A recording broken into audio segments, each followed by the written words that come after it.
ini sedang mengkaji pengaturan mengenai rekening tidak aktif dan menghimbau industri perbankan untuk tidak melakukan pemblokiran terhadap rekening tidak aktif kecuali terindikasi transaksi keuangan mencurigakan atau tindak pidana, serta mendorong industri perbankan secara proaktif menghubungi nasabah yang tidak memiliki transaksi.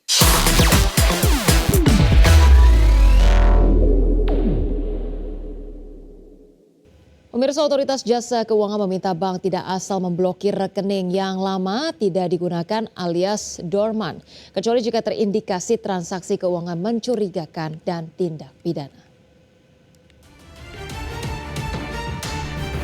Otoritas Jasa Keuangan meminta bank tidak asal memblokir rekening yang lama tidak digunakan alias dorman, kecuali jika terjadi dua kondisi.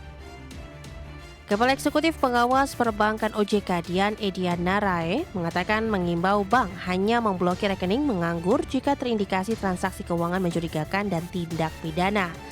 Dia juga mengimbau bank proaktif menghubungi nasabah yang tidak memiliki transaksi dalam waktu lama untuk mengaktifasi rekening. Bank juga diminta melakukan uji tuntas pelanggan ulang pada nasabah tersebut. OJK saat ini sedang mengkaji pengaturan mengenai rekening tidak aktif dan menghimbau industri perbankan untuk tidak melakukan pemblokiran terhadap rekening tidak aktif kecuali terindikasi transaksi keuangan mencurigakan atau tindak pidana, serta mendorong industri perbankan secara proaktif menghubungi nasabah yang tidak memiliki transaksi dalam jangka waktu tertentu untuk melakukan aktivasi rekening dan melakukan customer due diligence atau CDD ulang terhadap setiap nasabah yang melakukan aktivitas rekening dimaksud. Seperti diketahui, pemblokiran rekening bank yang menganggur menimbulkan polemik di masyarakat beberapa waktu lalu. Pemblokiran tersebut dilakukan Pusat Pelaporan dan Analisis Transaksi Keuangan. Tim Liputan, IDEX Channel.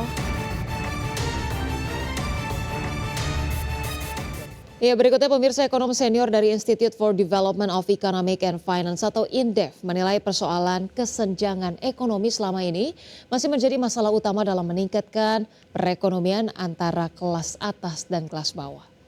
Untuk itu, ekonom senior INDEF Afiliani menekankan pemerintah perlu mengambil solusi jangka pendek dan menengah untuk mengatasi permasalahan kesenjangan ekonomi dengan berbagai program dan kebijakan yang dapat meningkatkan daya beli dan pendapatan yang lebih efektif dan berkelanjutan. Selain itu, Afiliani juga meminta pemerintah terus memperluas serapan tenaga kerja di segala sektor industri, baik di tingkat perkotaan, kabupaten hingga pedesaan.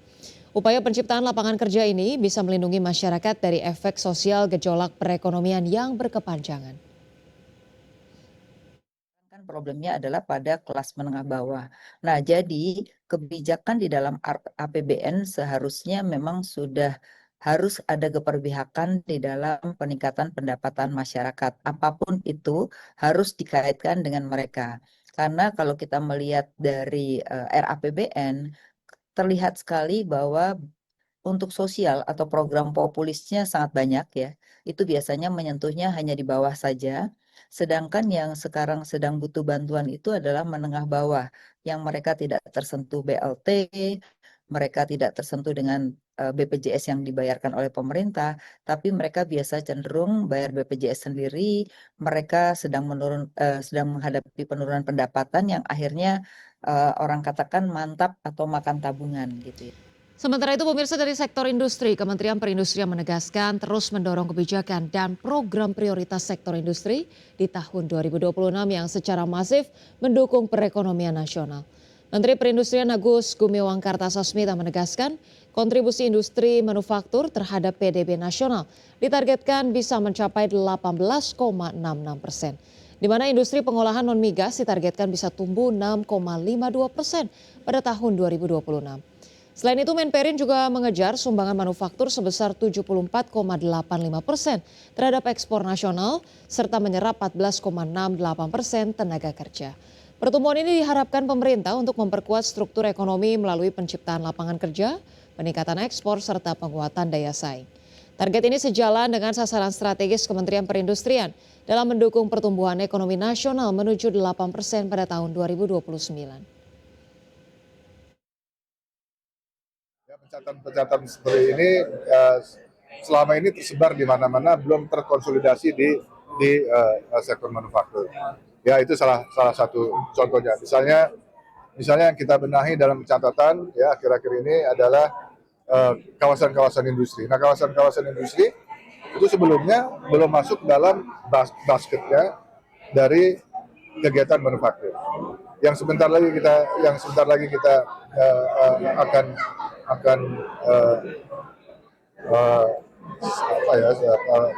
periksa, yaitu sektor. Kita awali dengan informasi pertama, pemirsa. Kondisi ekonomi nasional masih terjaga solid dan aman. Secara makro, perekonomian Indonesia tetap stabil.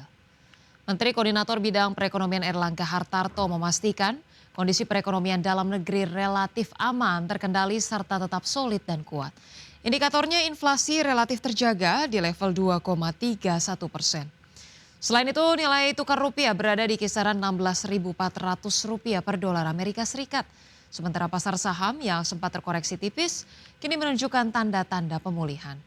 Menko Erlangga menegaskan pemerintah terus menyiapkan langkah-langkah dalam menjaga stabilitas dan memperkuat program perlindungan masyarakat.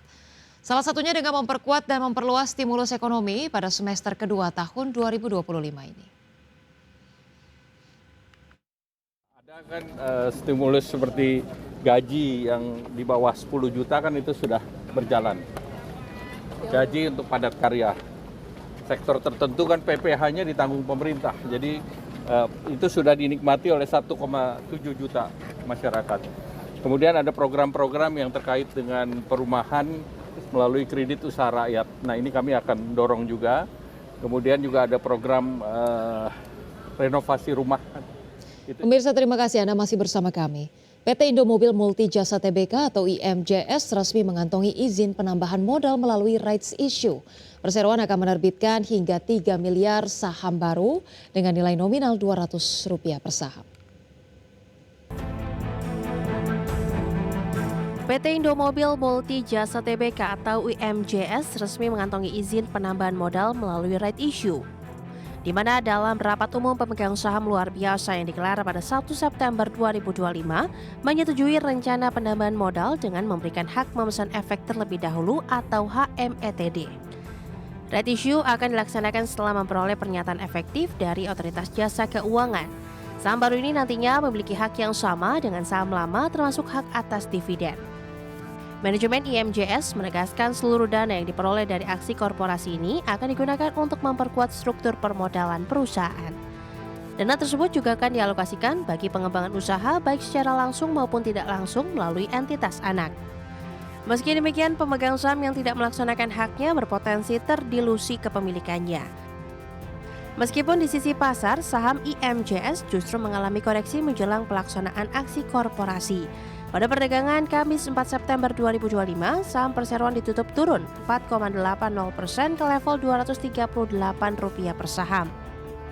Adapun juga dilihat dalam 3 bulan terakhir, saham IMJS masih mencatatkan pertumbuhan lebih dari 21%. Berbagi sumber, IDEX Channel.